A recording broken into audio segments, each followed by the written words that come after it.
Mic check on two.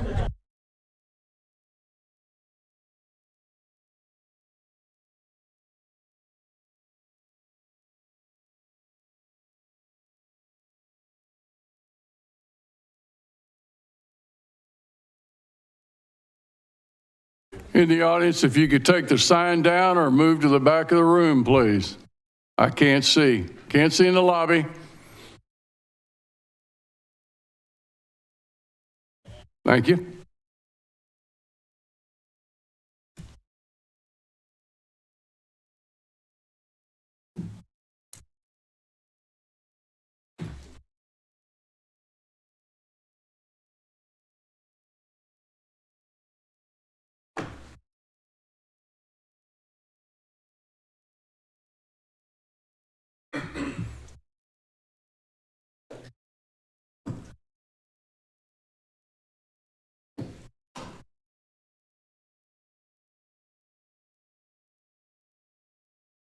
Mayor, we're ready. Right. Good afternoon. Welcome to the City of Sugar Land City Council meeting for Tuesday, September the 3rd. We don't have any recognitions tonight, so we're going to allow Council Member Nashad Kermali. He's going to take us through the invocation and then the pledge to both the nation's flag and the Texas flag, if you'll join us. Thank you, Mayor. Dear God, as we gather for our City Council meeting this evening, we're asking you for your guidance and your protection. Please keep our staff safe and healthy and give the City Council members the wisdom to make good decisions. We also want to lift up our amazing first responders, watch over them, give them strength, and guide them in their important work. May this meeting be filled with respect, understanding, and positive outcomes. Continue to guide us along the right path. In your name we pray. Amen. Amen. I pledge allegiance to the flag of the United States of America and to the republic for which it stands, one nation, under God, indivisible, with liberty and justice for all. Honor the Texas flag. I pledge allegiance to thee, Texas, one state, under God, one indivisible. Thank you, Council Member. Item number 3, consent agenda. Everything on this agenda will be taken as one item unless a council member wants to pull an item. Mayor, public comment. Oh, I'm sorry. Let's go back. Public comment. Item number 1, public comment. Anybody who wants to address the council can address the council on an action item on the agenda. Anyone? Seeing none, we're going to move on to item number 3, consent agenda. We'll take them all as one item unless a council member wants to pull it. Do I have a motion? Motion. Got a motion by Jacobson. Do I have a second? Second. Second by Kermali. You'll vote at this time, please. And it's a 6-0 vote. Our Mayor Pro Tem is absent.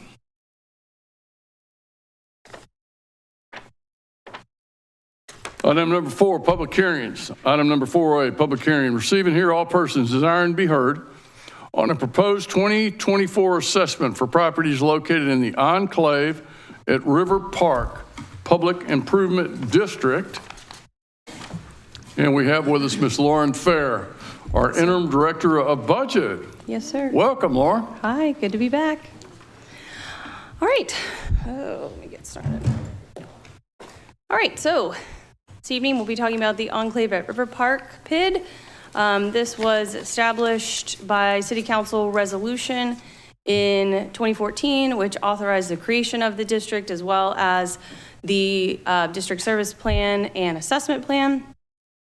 The PID was created to finance public infrastructure to serve the development. There's 139 platted lots in about 54 acres for this single family development, and it began development in about 2015. So PID, again, is created to reimburse developers for public infrastructure to serve neighborhoods. So you're talking about your water, wastewater, drainage, streets, sidewalks, it can be parks. And it's not for new amenities or maintaining HOA facilities, but for the public infrastructure.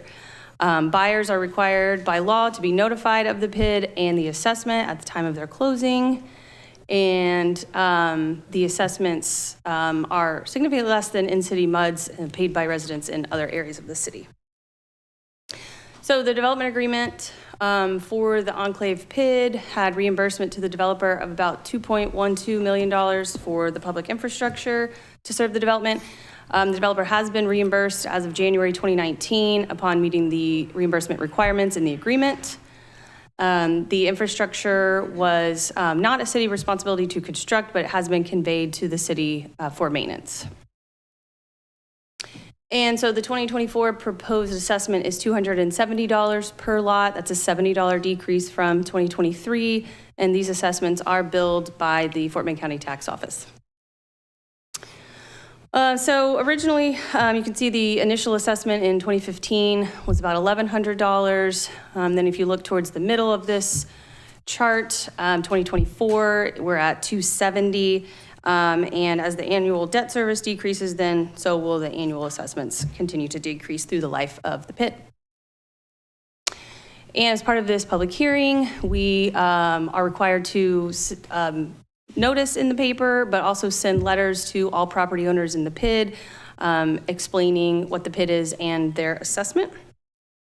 And so this evening, the next step will be to hold the public hearing on the assessment and first reading of the assessment ordinance with the second reading on September 17th. That's all we have. Happy to Thank you, answer Lauren. questions. Council members, if you could wait, we'll go ahead and, this time we're going to open the public hearing to hear anybody that would like to speak on this particular item. Second call. We're going to go ahead and close the public hearing. Any questions from the council members? Got a motion by McCutcheon. Do I have a second? Mayor, please read the caption.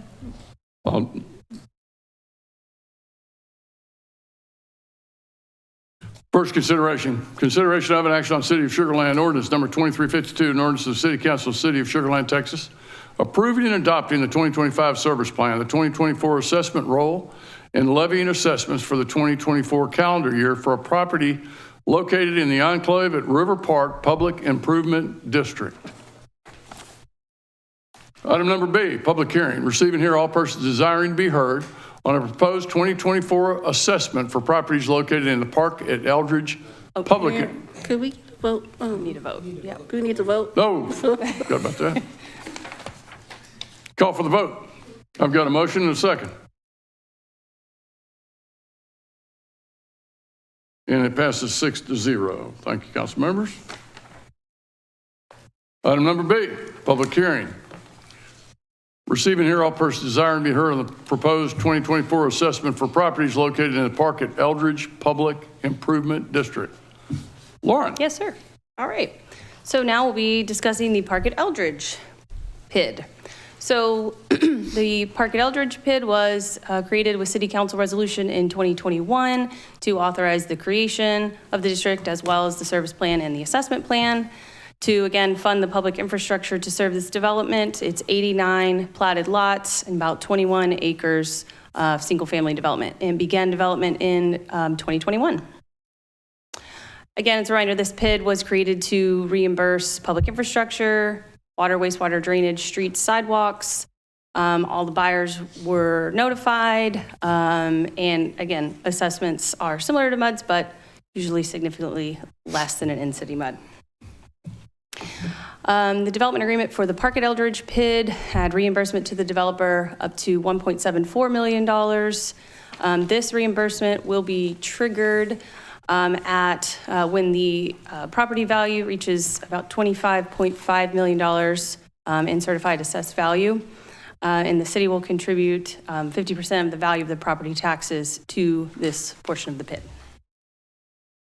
And the 2024 proposed assessment is $935 per lot. And again, these assessments are billed by the Fort Bend County Tax Office. And same notifications published in the paper on the proposed assessment, and as well as mailed to all property owners in the PID, as well as an additional letter explaining what the PID is to property owners. And that, again, we'll move into the public hearing on the proposed assessment, followed by the first reading of the ordinance. So the second reading on the 17th. Sorry. Thank you, Lauren. At this time, we're going to open the public hearing for the 2024 assessment for properties located in the Park at Eldridge Public Improvement District. Anyone from the audience, please? Hearing none, I'm going to go ahead and close public hearing. First consideration of an action on City of Sugar Land ordinance number 2353. An ordinance of the City Council of the City of Sugar Land, Texas, approving and adopting the 2025 service plan, the 2024 assessment roll, and the levy and assessments for the 2024 calendar year for property located in the Park at Eldridge Public Improvement District. Do I have a motion? Question? Go ahead. Lauren, I know, have there been any responses to the letters that were sent out from the residents in this area? We have not received any. Okay, No. perfect. Motion to approve. Got a motion by Kamali. Do I have a second? Got a second by Lane. You vote at this time, please.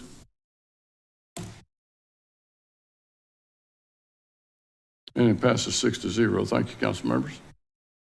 Item number C, public hearing. We're receiving here all persons desiring to be heard on the proposed ordinance number 2355, adopting a revised fee schedule by amending Chapter 2, Article 5, Division 4, fees for various city services, and Chapter 5, Article 8, Division 3, rates and charges, Sections 5246 through 5265 of the Code of Ordinances, and other matters related thereto. Lauren. All right. So now we will move into our fee ordinance. So part of our annual budget process and guided by our financial management policy statements, we do an annual CPI adjustment to a vast majority of our fees. This CPI is, the index we use is the Houston Woodland Sugarland MSA. Fee ordinances are adopted at the beginning of each fiscal year to reflect these changes, and they ultimately go into an effective date, typically January 1st, as outlined in the ordinance. So this year's annualized CPI adjustment was 3.5% and is based on the February CPI for this MSA. Fees were also evaluated by the respective departments to ensure the market conditions warranted either whether or not they warranted a CPI increase on the fee. And then we round them to the nearest quarter dollar for ease of administration. So our policy guidance on enterprise funds, utility rates, and other user fees shall be set at levels to sufficiently cover our operating expenditures, meet our debt service obligations, as well as provide funding for capital improvements, capital projects as needed. So just gonna go through these quickly. I know the council, and we saw these during the budget workshop on the enterprise funds, but our residential rates on average is about a 2% for base water rates and a little over 3% for base wastewater rates for residential. For the commercial side, proposed rates are increasing about 2% on water and again, 3% on wastewater. So customers should see an average rate. Excuse me, Lauren. Yes. Ma'am, if you could keep the entrance clear, both those signs move to either side, but keep the entrance completely clear. Thank you. Go ahead, Lauren. Sure. So on average, just a rate increase of about 3.5 on their monthly bill related to water, wastewater, and surface water. And this was the average increase to the residential monthly utility bill, looking at about $3.10 based on 10,000 gallons of water usage. And for solid waste, our contract with Republic allows for yearly increases to the amount equal to the higher of 2.5 or the CPI not to exceed 5%. So using 5% based on the CPI gets us to the $1.04 increase amount you see on the left. So moving from $20.84, which is the current rate, to the new rate effective January 1st of $21.88. And city's required to hold public hearings to adopt or revise our fees. So this evening we'll hold the public hearing, followed by action on the ordinance, and then second reading on September 17th. That's all I've got. Thank you. Thank you, Lauren. We're going to go ahead and open public hearing to receive and hear all persons desiring to be heard on the proposed ordinance 2355, revised fee schedule by amending Chapter 2, Article 5, Division 4, and Chapter 5, Article 8, Division 3, Sections 5246 through 5265 Code of Ordinances. Anyone from the public that would like to speak on this? Hearing none, we're going to go ahead and close the public hearing. First consideration of an action on City of Sugar Land Ordinance Number 2355. An ordinance of the City Council of the City of Sugar Land, Texas, adopting a revised fee schedule by amending Chapter 2, Article 5, Division 4, Fees for Various City Services, Chapter 5, Article 8, Division 3, Rates and Charges, Sections 246, 246 to 265, and Chapter 5, Article 8, Division 12, Municipal Drainage Utility System, Section 5413 of the Code of Ordinances, and other matters related thereto. Questions, council members? Stewart? Lauren, does the financial management policy statement allow for a reduction if we have a negative CPI? Know that answer? Let us follow up with you. Okay, thanks. Thank you. Carol? Yes, the average water rate increase was based on 10,000 gallons. So is that I know that's a nice round number, 10,000. What is the actual average residential monthly water usage? The usage? Yeah, because it's probably not exactly 10,000. I was just wondering how close to 10,000 was to the average usage.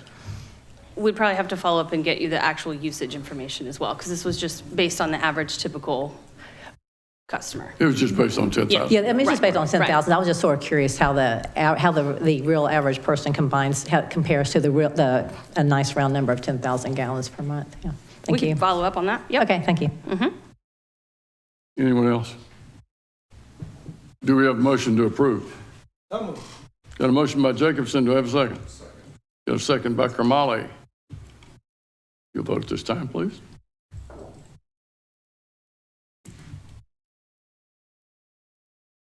And it passes 6-0. Thank you, council members. Item number D, public hearing. Receive and hear all persons desiring to be heard on the proposed resolution number 2449, a resolution of the City Council of the City of Sugar Land, Texas, adopting guidelines and criteria governing tax abatement agreements in the City of Sugar Land under Chapter 312 of the Texas Tax Code to be effective on September 3rd, 2024.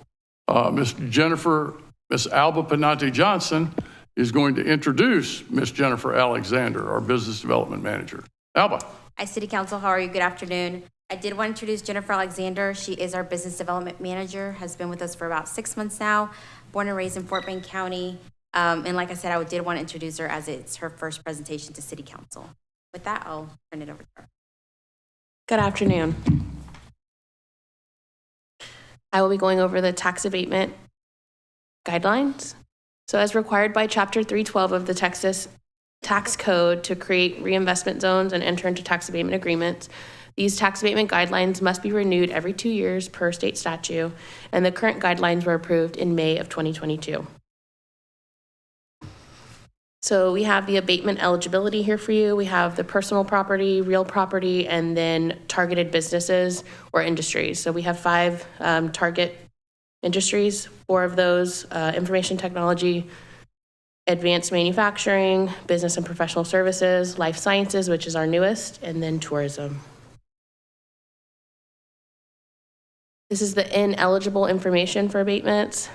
Land, real property used solely for residential purposes, real property with a productive life of less than 10 years, tangible personal property that the district classifies as inventory or supplies, real property used primarily to provide retail sales or services to the public, unless such property is part of a mixed-use project located within a NAC or a RAC, tangible personal property located on the real property improvements prior to the effective date of the applicable tax abatement agreement, and any property owned or leased by a member of the City Council or the Planning and Zoning Commission on the effective date of a tax abatement agreement, and the other property for which abatement is not allowed by the state law. So these are... Jennifer, NAC is a neighborhood activity center. Correct. RAC is a regional activity center. Yes, that's correct. These are our current qualifications for abatement. I wanted to put these up here so that you could see the cumulative values that we currently have are 4 million to 20 million, 20 million to 4 million, and we continuation from there. And then the abatement percentages start at the 35%. We also currently have the speculative projects, and we are looking to recommend these new qualifications. So essentially, we are combining these and condensing them into 3 categories, and the ranges change slightly. We're going from 4 million to 40 million, and that would start at a 55% abatement. And then you continue on 40 million to 75 and 75 and greater. So again, we're condensing those into 3 categories. The first category is left there. So any projects that also come in at that rate, we can essentially, it's a business decision, and we can direct them to a different type of incentive if that works best for the business and the city. So the recommendation, the guidelines meet requirements of the Chapter 312 of Texas Tax Code. This has been reviewed by the Economic Development Committee and workshopped on August 6th. Staff recommends approval of this resolution number 24-49, adopting the tax abatement guidelines. You have any questions? Thank you, Jennifer. We're going to go ahead and go to public hearing first. Public hearing, all persons desiring to be heard on the proposed resolution 2449, resolution of the City Council of the City of Sugar Land, Texas, adopting the guidelines and criteria governing tax abatement agreements in the City of Sugar Land under Chapter 312 of the Texas Tax Code. Councilmember, questions? Okay. Do I have a motion? Motion to approve. Got a motion by Lane, second by McCutcheon. Vote at this time, please.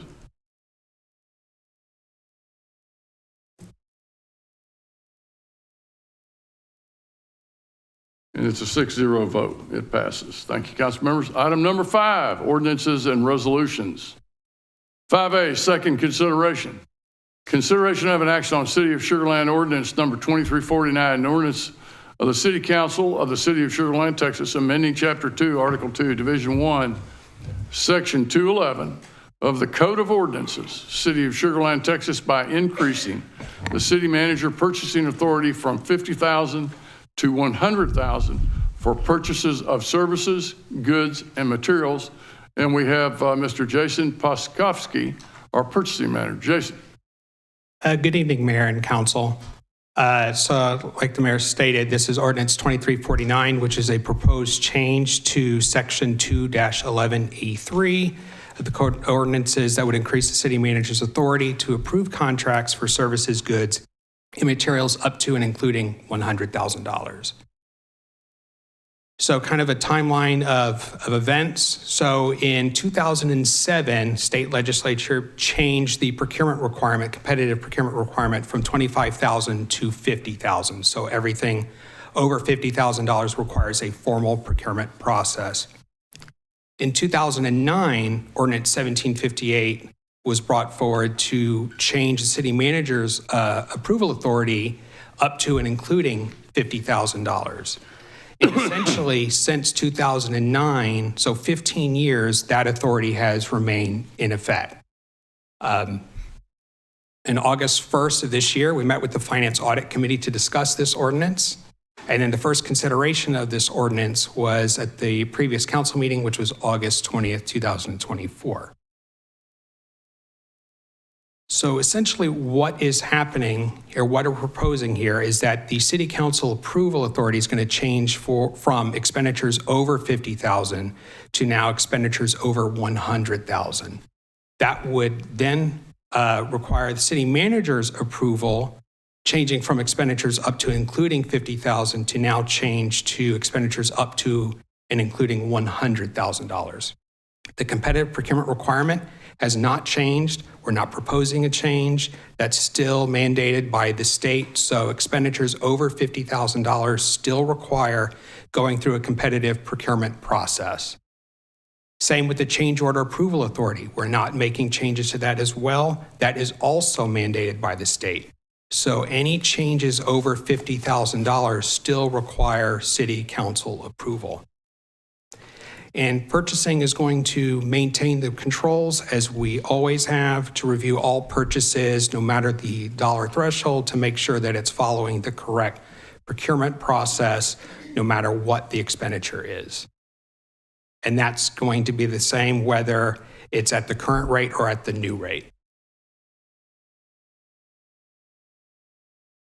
Question, Stuart? Thank you, Mayor. Jason, I just want to make sure I heard you correctly. So what I heard you say was that we are not changing the threshold at which we have to receive competitive bids, just the threshold that where the city manager would have to go to council. That's all. We're still competitive. Everything's competitive bidding, right? That is correct. Thank you. Motion to approve. Got a motion by Jacobson. Question, Elaine? So do you have an example of how this is going to streamline processes for the city? Do you have like a real life example? I don't have a real life example outside of just looking at the process from the procurement process to getting it on a pending city council agenda to implementation. Ultimately, what we're going to do is actually reduce that time frame. So what it's going to allow us to do is still maintain the same competitive procurement process, get it awarded sooner, and implement it out to the community faster. Okay, thank you. William? That was a compliment. Thank you, Mayor. You almost call me Stuart. In percentage of cases, how often will this affect overall purchasing? Is it going to affect 80% of the time, 1% of the time? How often is it a benefit to go to 100,000? So based on our current numbers that are in our financial system, it's going to impact roughly 3.75% of the total, which equates to about 60 contracts a year. Of course, that's going to vary from year to year, but it's going to save about 60 contracts. Okay, thank you. I've got a motion. I'll make the second. Any further discussion? Vote at this time, please. And it's a 5-1 vote. Thank you, council members. Councilmember Ferguson is a nay. Item number B, consideration of an action on City of Sugar Land Ordinance number 2448, a resolution of the City Council of the City of Sugar Land, Texas, authorizing the redemption of bonds. Ms. Jennifer Brown, our Director of Special Projects. Jennifer. Thank you, Mayor. So we have talked about this a little bit, but a little educational background for the public. So typically we issue bonds on a 20-year maturity cycle, and bonds almost always have a provision for early redemption prior to maturity. We refer to that as a call provision, and that applies to bonds that are maturing after a specified date. Generally, it's year 11 and beyond, and the call date is usually 9 to 10 years after the issuance. All bonds are typically callable at 100 or par value. Our debt service property tax is made up of, or our property tax is made up of two components. We have our maintenance and operations component that funds the general fund, and then our debt service or interest and sinking fund levy is the portion of the property tax that may only be used to pay off debt service or outstanding bond obligations. So based on the certified tax roll, our debt service property tax this year will generate $30.1 million in revenue for interest and sinking fund. Coming into the 2024 election, where you all voted to call the bond election in November, we want to maintain a stable debt service revenue our tax rates so that we preserve the capacity for the future bond issues that would come out of that bond election if approved. Utilizing a call provision allows us to prepay outstanding debt, which will result in about $700,000 in future interest savings. So what we're recommending is that we have defeasance of two series of maturities out of two different bond issues, or one out of each one. And so it is the 2013 certificates of obligation, the 2033 maturity, and the 2015 general obligation bonds, the 2035 maturity. These are already callable, and so it is a total of $2.13 million, and by paying that off early, from fiscal year 26 to fiscal year 35, we will be realizing about $700,000 in interest savings.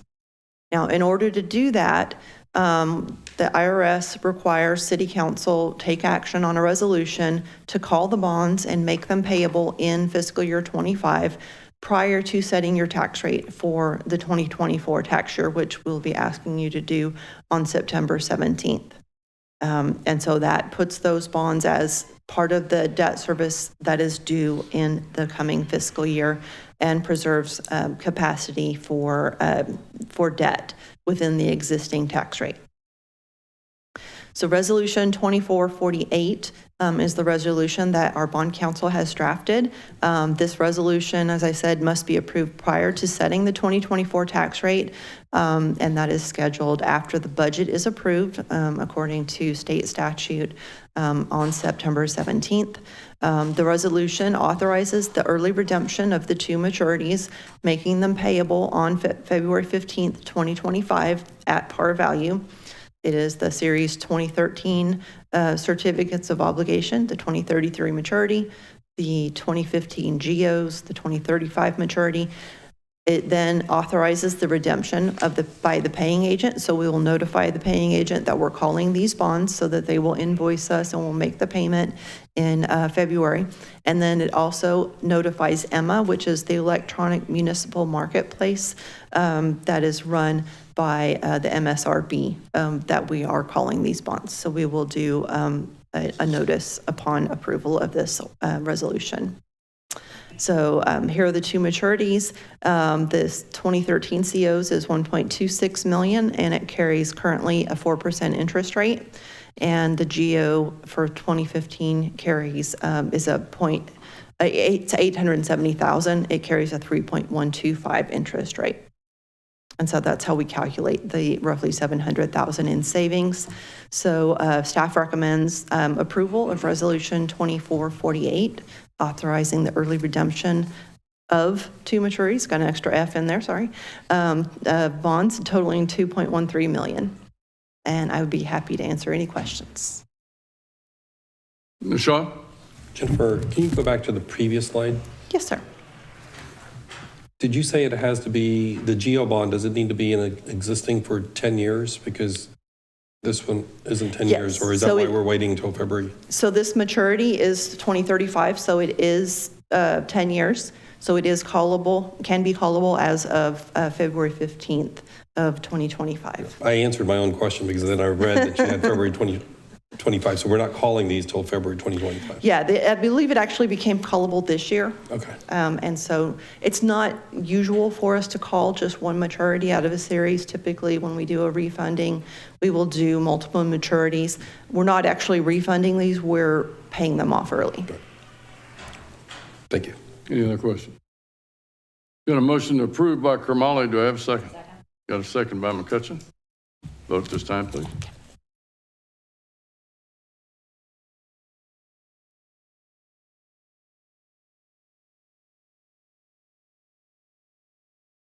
And it passes 6-0. Thank you, council members. Item number 5C. First and final consideration of an action on City of Sugar Land Ordinance number 2356, an ordinance of the City Council of the City of Sugar Land, Texas, amending the fiscal year 2023-2024 budget for the City of Sugar Land, Texas, to provide that the revised budget address funds relating to certain capital and operating budget matters, and that this amendment be adopted as the budgeted amount for those funds. And we have Mr. Justin Majorado, our Assistant Director of Budget. Justin. Good afternoon, Mayor and Council. As you know, each year the budget is adopted via ordinance and kicks off our ensuing fiscal year. This was done last year by ordinance number 2319, starting off fiscal year 24.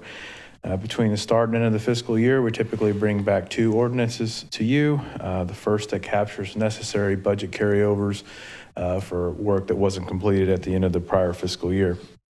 This past year, we captured those items as part of ordinance number 2331 back in February. And then throughout the year, as any additional individual budget amendments are brought to you by individual departments, we'll capture those as well as our end-of-year projections for revenues and expenditures. And tonight, we captured those with ordinance number 2356. Typically, our primary objectives of our year-end projections are to capture additional revenues and recognize any operational expenditure savings, as well as adjust upwards for any additional operating needs that have been identified, as well as create a more accurate financial picture for year-end. So I'll run through some high-level summaries of our major operating funds, and then we'll stop for any questions that the council may have, and then we'll wrap up with a motion on the item. So first up, we'll start with general fund.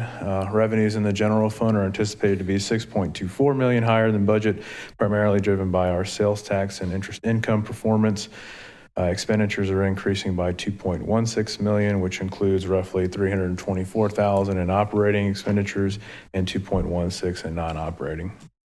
The net impact of these changes result in an increase to our net income of $4.08 million, leaving us with an ending fund balance of $40.8 million. That is $13.5 million above policy. Our debt service fund, we have adjustments to revenues in the debt service fund, including revisions to our property tax revenue estimates, as well as interest income, resulting in a slight decrease to projected revenue around $330,000. On the expenditure side, we do have an estimated $2.18 in savings. This is driven by the results of actual bond sales this year versus the planning during the past fiscal year process. Our net impact of these changes leaves us an estimated ending fund balance of $11.7 million, which is a $2.15 million increase from our budget estimate and is $8.8 million above the policy. Our utility fund, we do have adjustments to the utility fund revenues that net out to be just around $420,000. That include revised estimates for our water, wastewater, and surface water revenues that more accurately reflect the anticipated revenues for year-end. Additionally, tap fees and miscellaneous revenues have come in higher than anticipated. On the expense side, we do have roughly $494,000 in adjustments to the operating budget, primarily due to chemical savings. The net impact of these changes leave us with an ending fund balance of $35.45, which is just under $1 million higher than budgeted. Additionally, our operating reserve sets at 97%, which is well above the 25% requirement. Excuse me, in the back, will you please keep the aisles clear? Go ahead, Justin. On our airport fund, we do have an adjustment of $1.45 million in revenues. This is primarily driven by our fuel sales. This is typically a change in what the actual cost of the purchased fuel is. It's incorporated within the price. We typically see an equally offsetting savings in the expenditures since our purchased fuel for resale is lower. With these adjustments, we're looking at an ending fund balance of $9.65 million. That is $770,000 over the current budget estimate. In here, we do have extremely healthy operating reserve ratios, planning to end the year at 157%, which is also well above that 25%. And then lastly, on our solid waste fund, we do have an adjustment to revenues of $190,000. This is capturing additional interest income and some charges for service revenue. And then on our solid waste expenditure side, we are allocating all the available fund balance to address some of the debris needs and invoices that we have received to date. So our solid waste fund balance will have a zero operating reserve and a zero fund balance projected. And I'll take any clarifying questions now from council. Questions for Justin? Motion, I'll make a motion to approve. Do I have a second? Got a second by Lane. You'll vote at this time, please. And it passes 6-0. Thank you, Justin. Thank you. Item number 6, City Council, City Manager report. 6A, City Council Member reports. Jennifer, let's start with you. Well, this week we wished Officer John Burns a very happy retirement. It was a very lovely event where we shared a lot of stories about all of the camaraderie in the police department.